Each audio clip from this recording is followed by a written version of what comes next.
In this tutorial, we're going to try to make a Roy Lichtenstein kind of pop art poster. So this is his style, and it all comes from this image, which is the image of a good-looking model I found online. And basically, the whole artwork is made up of several layers. I can go ahead and hide them all in order to show you what it's made up of. So the first layer is basically, a graphic of yellows and greens that I made in Illustrator, and I copied and pasted into Photoshop. The second layer is the trace of the shirt. You know how to trace. You take the pen tool or the lasso tool. I'm very used to using the pen tool, so that's what I used. I traced the shirt. Obviously, I had the image of the model, active, and I had it at the bottommost layer, and I traced everything over that layer. So this layer of the shirt was obviously over or on top of the layer of this model, so that I know, my limits and I know how to trace. But now, obviously, I'm just showing you the result. So I traced the shirt, I traced the hair, the face and the arm, some hair effects, the lips, the teeth, the iris of the eyes, and then this half-tone pattern effect, which is basically when you take your original image and go to filter, filter gallery, and then under sketch, if you remember, we did this exercise with the kittens example. So under sketch, if you choose half-tone pattern and then choose dot instead of circle, you get this half-tone pattern effect. So that's how I got that. And then this layer has little white circles in the eye because there's always light in the eyes, and light is represented by the white color. The earrings, and then this magical thing, which is basically why this tutorial exists, is to show you how to draw these stroke effects. The good thing about these stroke effects is that you see a thick to thin transition, right? Look at this jaw area here. There's black and then it fades out. Look at the shirt, look at the arm, there's black and it fades out. It's a beautiful effect, and I want to show you how to do that. What else is there? This line art layer is basically the beautiful eyebrows, the contour of the lips, and so forth. And then finally there's a speech bubble, and it says, I know exactly what you're thinking.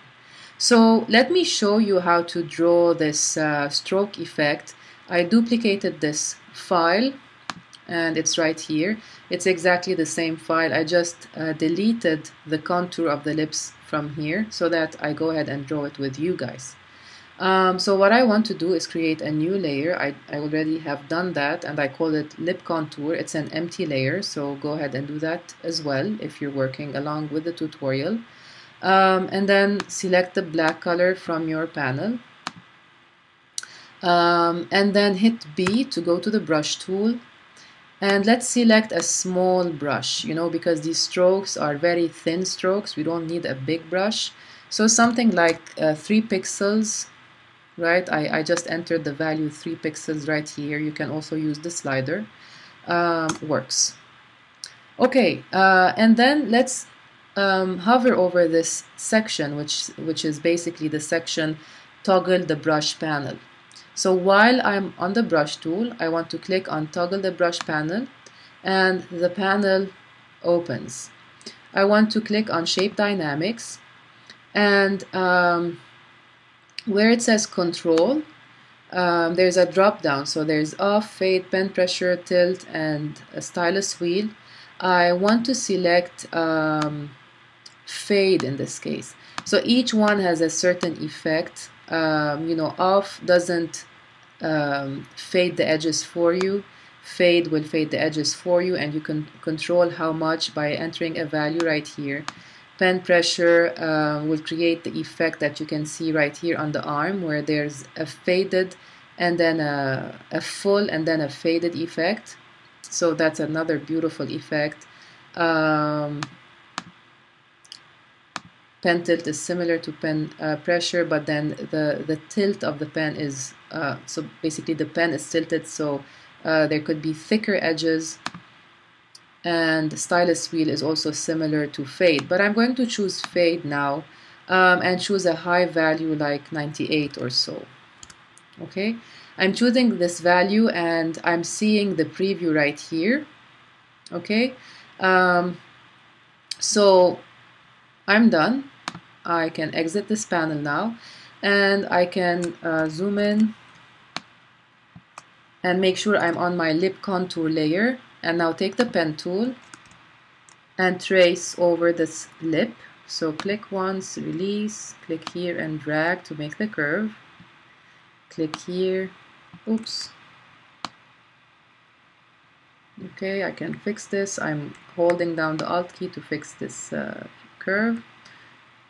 Alright, the nice curve of the upper lip, the other nice curve of the upper lip, and there.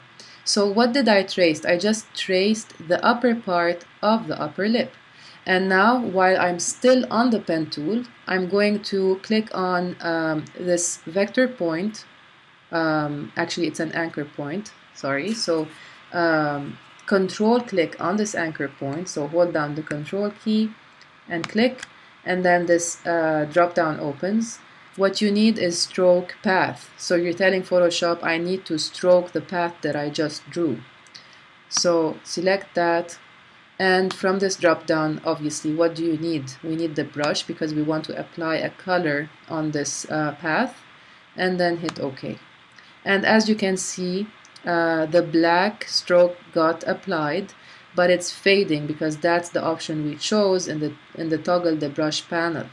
So now if I release, basically I can hit V to go to the select, to the move tool, and then click outside within the path panel, click outside to deselect that path, and then zoom out, and you can see this nice effect of the contour of the lip. And so basically this is how you do everything else, right? The arm, the hair, the jaw, and so forth. The eyebrows obviously is a different story. It's the way I did, you know, the face and the shirt. You just trace very, you know, meticulously. You trace the eyebrow, and then you select it by hovering over the path and holding down the command key and clicking, so the path gets selected, and then you color it the black color. So this is basically how we do this. It's a lot of fun. You can try working on this maybe on your own portrait and transform your image into a pop art poster.